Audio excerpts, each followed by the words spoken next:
it's me again. I'm back. Alright, so I'm gonna show you now our pre-cooked lechon belly.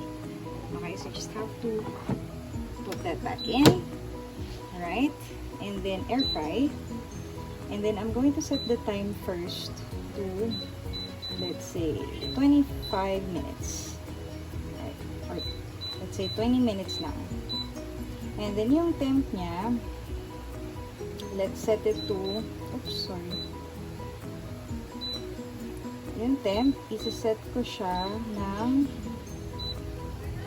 okay. I think it's 205 na siya. Okay, so itong little knob na to, this is where you turn the temperature and the time as well. Okay? So, back to time tayo ulit.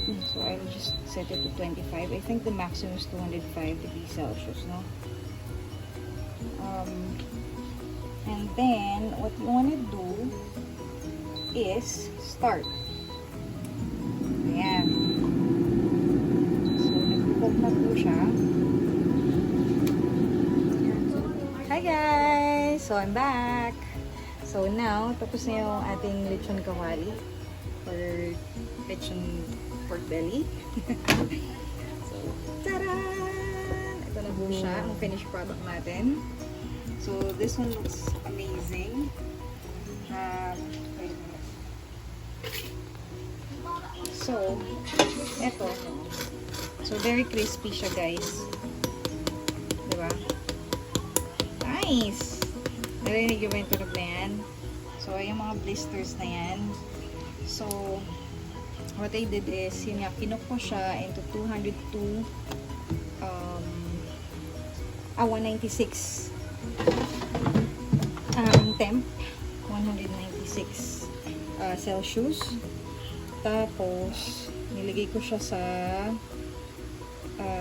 dito sa, ang time ko is, parang pumalo siya ng 40 minutes. So, ito yung naging resulta niya, guys.